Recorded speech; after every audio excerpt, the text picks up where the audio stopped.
there I was out in the field, and the Charlie was in the bush. A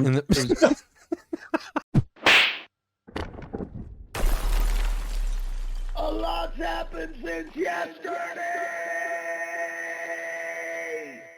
My friends, welcome to another episode of A Lot's Happened Since Yesterday. There comes a time, maybe once, maybe twice in a millennia, where a great man is born, and we are lucky to exist during that millennia. And we are even luckier to have him on our show. Without further ado, it is my honor, nay, my privilege, to present to you the Great Randali. Yeah! Is he coming today too? This is going to be great. How was that, Ralphie? Is that what you wanted? That was fucking the bomb, dude. All right. Your questions, gatekeeper. I'm not afraid.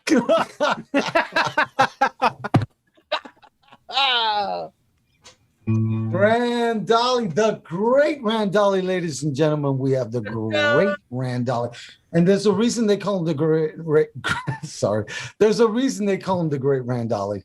There's a reason they don't call him the Pretty Good Randali. That's right. It's because he's fucking great, and we're gonna introduce you to him today. If you've never heard of him, this is my friend Randali. What's going on, brother? How you been? Oh, good. Did a lot of driving today, and I successfully navigated the entire freeway system of the Southern California successfully, and I'm still alive.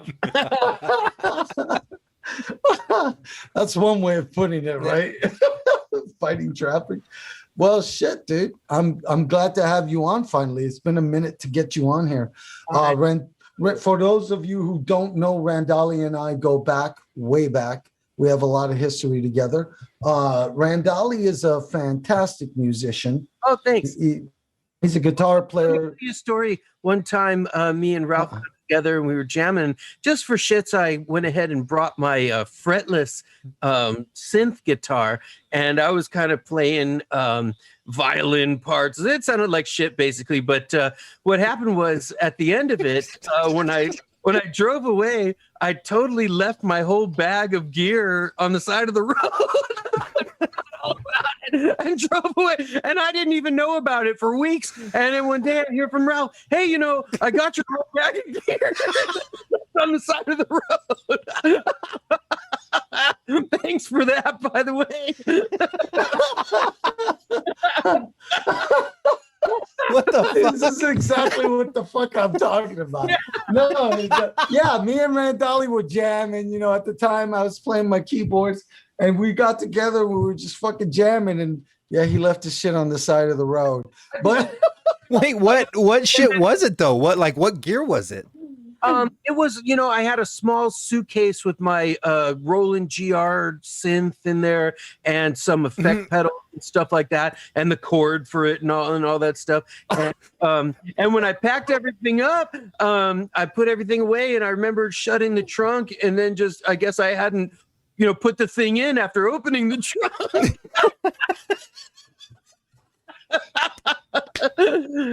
Wait, so you open the trunk, don't put the shit in, just open the trunk, close it, and you're like, peace. And Ralph is standing there going, well, shit. Or something, I don't know. I had a situation where I did that one time too in Pomona, on the borderline of Pomona and Laverne. I had a student, and I'd been to the NAM. I go to the NAM every year since time immemorial, most of the time. And I worked for a music magazine, as we'll get into probably in a little bit here. But I was always getting plied with all these products, and one guy had this badass product, and it was essentially a music stand that attaches to the bottom of your Stratocaster, and then it folds up to the back. Oh, and so fancy. whenever you want to set the guitar down, you just unfold the stand and set it down. And so I remember I gave the lesson, and me and my friend Aaron, we were driving away from the dude's house, and he knew he was a friend of his too. And I remember I set the guitar down, I got in the car, and we ate some ridiculously strong mints, like way too strong for human consumption mints. And I was like, and I forgot to set my guitar down. I just started the van and drove away. And it was like a week later, I thought, say, I haven't seen that Stratocaster in a while. It was just there in the middle of the street in Pomona somewhere. Oh my God. He's still there. God damn, dude. These fucking stories, dude, they fucking kill me, dude. They fucking kill me. Oh my God. That is hilarious. So fuck. Wait, so anyways, ladies and gentlemen, this is the Great Randali. Randali, let's introduce them to you, or introduce you to them, I should say. Tell us a little about what you do. Well, I'm a lazy layabout for the most part. You know, I pretty much watch TV, and you know, oftentimes I'll waste time at the chessboard, and you know, that's my main deal. But then you know, I got this whole thing where I'm like a guitar enthusiast, and so that only took up my whole life.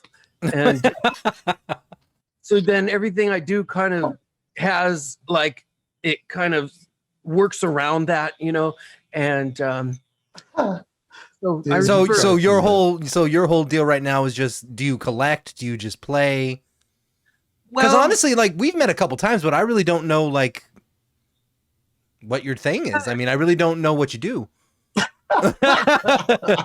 I know you're awesome. I mean, I met you a few times, but the thing is, dude. But you know, whatever it is, you're great at it. I used to hang around my aunt's music room, and there were violins and pianos and everything, and I would just be in there all the time, tripping out on these instruments, you know, that I couldn't possibly imagine people playing them or something. And so I love the sound of it. And around like 9 years old or something like that, I remember my uncle, a different uncle, he had he was like really well-to-do, and some of those people just have a guitar, but they've never touched it in their life, you know? And so he was one of those people where he was a lawyer, you know, and he just had this Ovation acoustic, and I would just sit there and like run my fingers, bling, bling, and then I was hooked. There was nothing to do for it from that point on. And so my dad was a really big fan of garage sales. And sometimes he'd be driving along and he'd tell me, "Oh my God, the steering wheel is taking over. Oh, look where we've ended up at this garage sale." And so you know, he would buy me, you know, like these crappy guitars, which was awesome. And so for years and years, I had all these, like, I'd have to make my own Mad Scientist radio distortions and things like this out of old, you know, receivers and things. And I rolled like that for many years. And I'll be playing over at my friend's house. There they had real guitars. And then eventually, at a pretty young age, my dad brought home a real guitar for me. And so, you know, I played it, and that was fun. And then I pretty much would start doing these things where I would start playing guitar, and at that point I was this little kind of like metalhead stoner character. And so right when I started kind of smoking, I thought to myself, I was 13 years old, I thought to myself, you know, if I get stoned more than I play guitar, I'm just a stoner.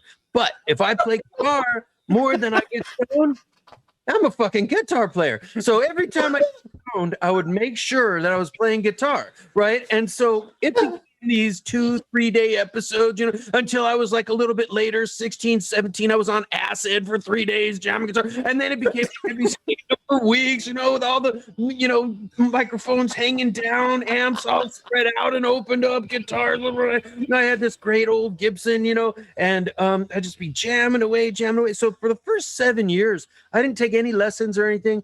And then one day I thought, you know, I really should know what some of this stuff is called, because I could like remember it, you know? And so I decided that I should start, you know, going to school for the thing, right? And so I remember, you know, I almost graduated high school on time. It was like way back when, you know, you had to have only a certain amount of credits. It's probably ridiculous now, but I remember all I needed was to pass this final metal shop class, and I would have like had all my credits. There was just like 5 credits remaining, and all of a sudden, I guess the last time I ditched the metal shop guy, Mr. Nagel, he was running around the room. Where is he? Where is he? That's what everybody tells me. Right? Going playing guitar off on the bleachers and everything with my friends, and so it turned out that right that year they were going to switch over all the school from the previous administration to this whole new ownership people. And so they wanted to like push everybody out that was still part of the old program. And so they had this long, like they had this big folder that had like this long list of different like opportunities, really is what it was. And so one of the things that I lucked into that year was that there was this one thing that said that any student who was only missing 5 credits, I was like, oh, that's me, I'm only missing 5 credits, and they had to be elective credits. I was like, say, this is there was an elective credit. And then they could go to college and just eventually have the credits, this was just like a little asterisk on a codicil at the end of something. You could go to college in a thing called advanced placement and start studying. You don't have to finish high school. And I was like, that's the thing. And so they're like, oh, you're coming back for another year or something. And I'm like, no, I'm smart. I've researched. I'm going to college. And so I went up to Chaffey College and I just started enrolling in music classes. 2 years later, I just sent all my credits down and they were like, who the hell are you? Because it's all these new people. And I was like, oh, well, I'm here for my diploma. They go, what? Get out of here. And so then I call up my dad. He has to get out of surgery to answer the phone. I'm like, they said, get out of here. He's like, what? Then he calls up the school. And later, they're like calling me back and apologizing. We're so sorry. Come pick up your diploma. We're so sorry. My dad's like, the people died because of you. I don't know. He was great. And so I go up there. Oh my God. Without that foldy thing that it goes in, I'm all, no. I gotta have that. So holy shit, man. And then for the next 10 years, I just stayed in music colleges. After music colleges, I did 5 summers at National Guitar Summer Workshop. I did a 2-year harmony program at Citrus, West Covina. I worked at the Claremont School with John Edmonds doing the Grove system. If you know Dick Grove, that's the system that Henry Mancini used to use for his compositions. And really the main thing is just like one thing that really kind of like ingrained me was just all the endless nights and days that I would stay up just jamming. And then I just grew into loving the thing. And now, it's like, I don't know if I should be doing it or if I don't even know. It's just, I do it, And to answer your question about collecting and everything, I had a really bad situation after I lost my job and stuff where I had to get rid of all my stuff and everything. Oh, but I've been able to pretty much like recoup quite a bit of the things, kept in contact with some of the people so I have like a lot of some of the stuff back, and everything. And I'm even today, I was taking some money that should be rent money, and I went to go examine a guitar. No. Well, so I started joining bands, and I was a real weirdo. So in 1990, I formed a band called 1989, I formed a band called Atavism of Twilight, and we were a progressive fusion instrumental band, and we played just really one main show, and then eventually I got kicked out of the band. That's another thing is like I have this thing where I get kicked out of bands all the time, and so this time they were like really upset that I wouldn't give them the band key, and like bands, they have every little reason is different and stuff, so it's no big deal. Those guys are still like wonderful people and great friends of mine and stuff. But they kept on, and they eventually put an album out, and it's like known as one of the top favorite progressive fusion albums of the whole 90s, and they deserve it. It sounds great. And the new guitar player they got, Evan, he's wonderful. And so that worked out good. But so when I was in that band, I was also concurrently playing with a reggae group that the dude saw me on stage, and he was like, "Oh, hey, you got to be in my band too." I was like, "Okay." I had a band room, so I was able to swing it. And so then, after I left that other band, I concentrated on that band, and then I got picked out of that band again. Wonderful people, really good people, and just like the reason was something like, oh yeah, it was 3:00 in the morning. We just played one of these clubs, like the Gecko's Dance Club in Montclair or something like this, where, it was a great turnout because people really loved us, and we're playing with a group that everybody also loved too, called Bass Culture in the reggae circle in the Inland Empire.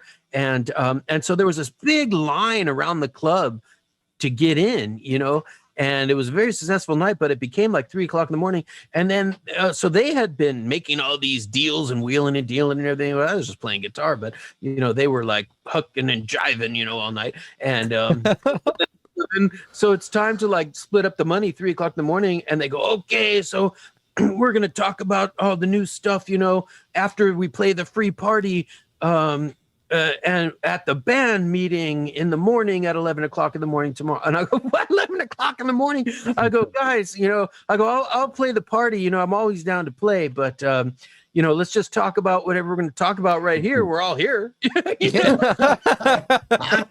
No, we got to talk about it at the meeting in the morning. And I go, listen, I still got to load all this stuff back in the truck, go all the way home, unload it, then practice for my other gig, that's going to be tomorrow night. So I'm down to take the day and play the other gig at the night. But I'm thinking I'm going to be awake, And anyways, they just got all super like, and I'm telling you, they're great people, but you know how it is in the heat of the moment and everything.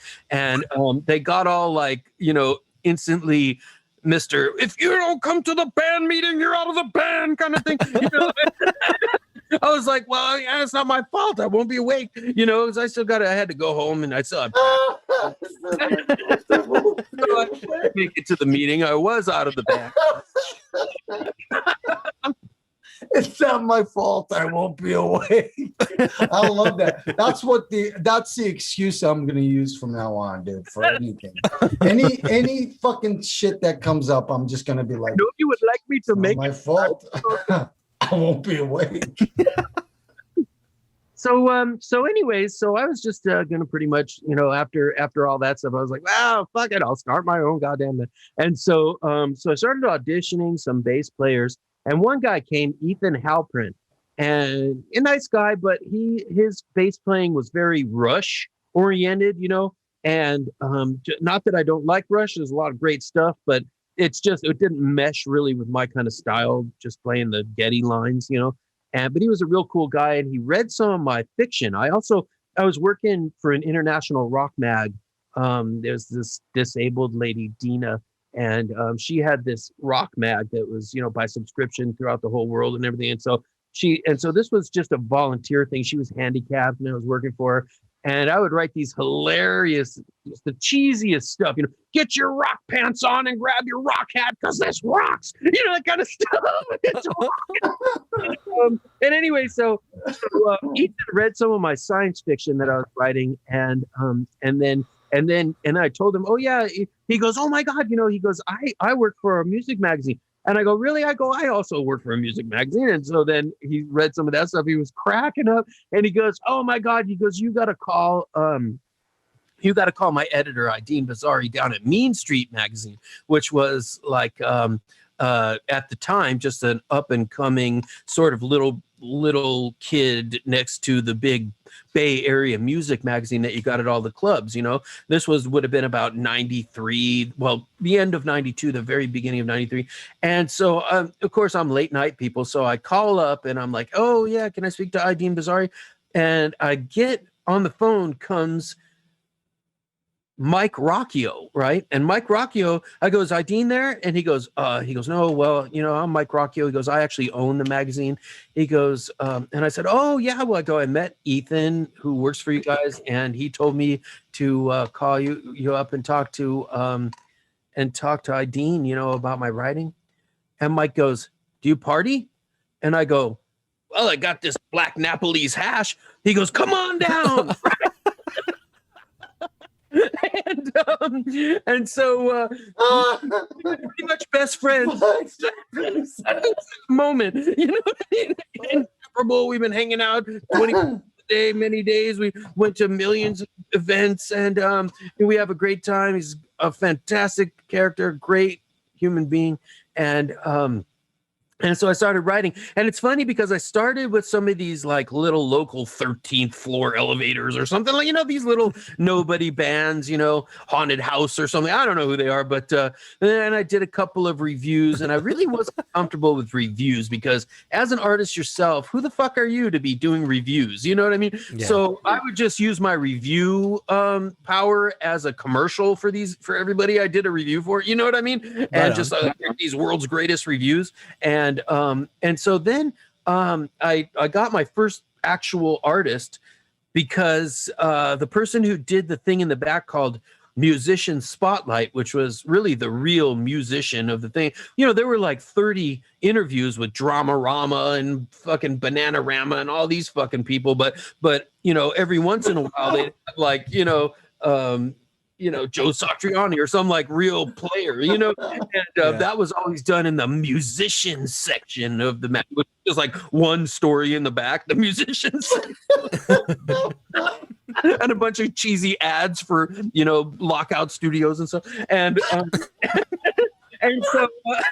and so anyways, the person was unavailable to do. Well, Mike was we're hanging out, we would edit the magazine at the last minute before it goes to press every month. And we're just there, and he would take like a bunch of, sends from the different, publicists and just throw them at me. Here, you want to do this? You want to do this? And so lands on my hands is fucking Mike Keneally.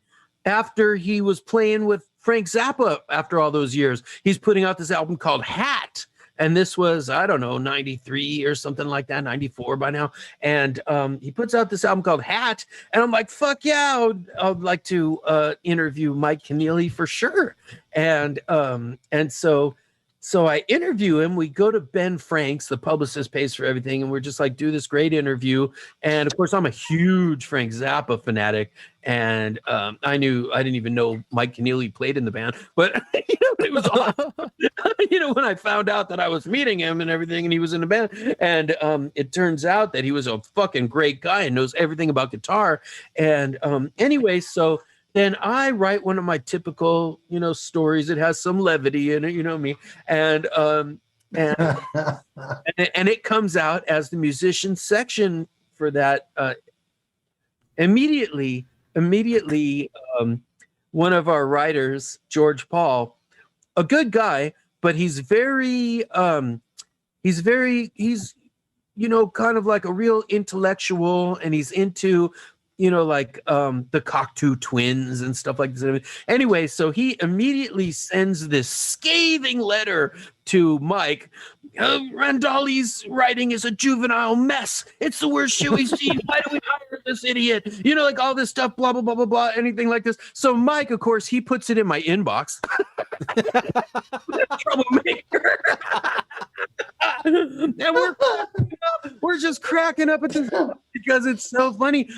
Anyways, so the next day we get to the office. There's this answering machine message. Fucking Mike Keneally had taken the time to call the paper. He's like, this is the greatest article anybody goes. I've been in rock music.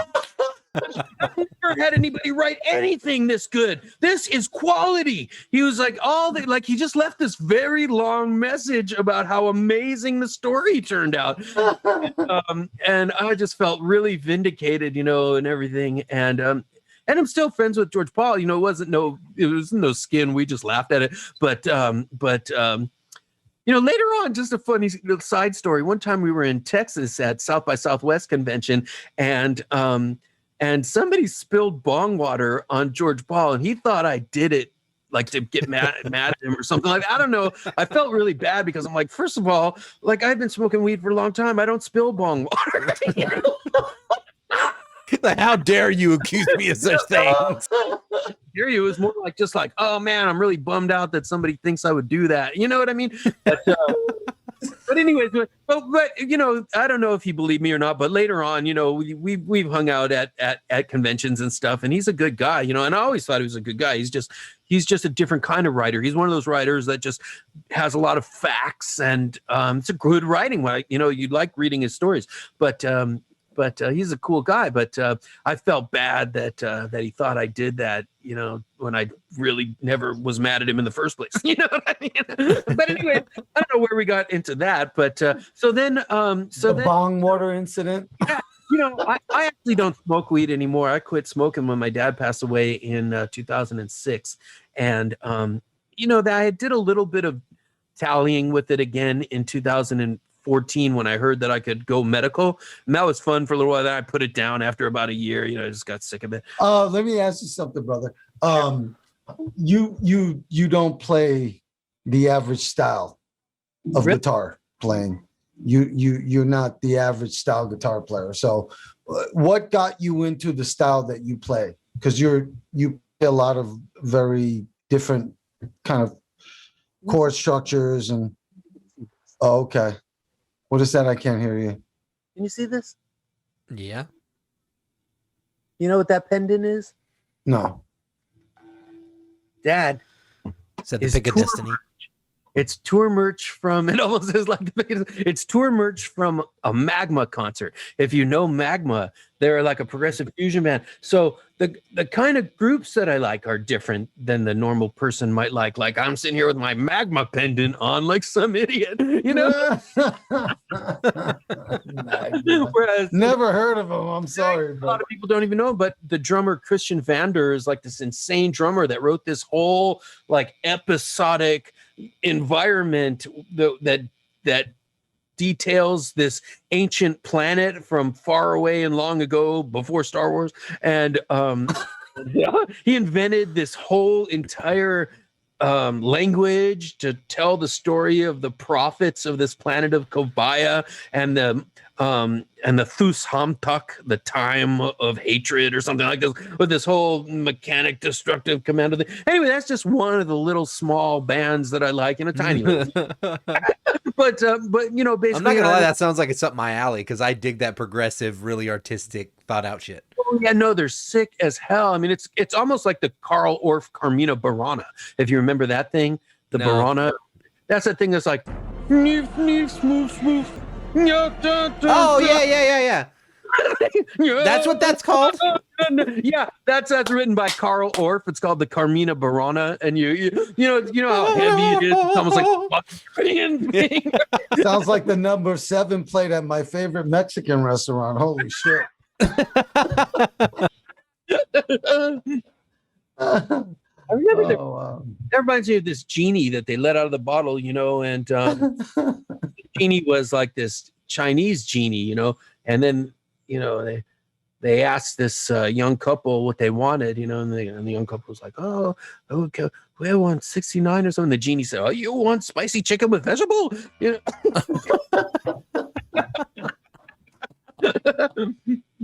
Hey, brother. So my style, you know, is just like you say, chords. I think of chords and then I create a little progression and then I just do chord scale relationship in my mind and think what kind of sounds nifty with it or something. Like, let's see if you can hear any of your stuff. Like, do you actually pre-compose or are you more improvisational? Well, most of the time, I would say that I studied a lot of improv, especially that was mostly what I studied at National Guitar Summer Workshop. But when I'm making chord progressions, you know, a lot of times that's more of a compositional sort of engagement, and then the improv is where you find the magic. You know what I mean? You could just connect the dots with soprano, alto, tenor, bass, and then it's like you write it down and that's what you get. Or you could get what you get first, you know? Yeah. what you get, you know. Let's see. Like, I don't know if you can hear this. Let's go ahead and.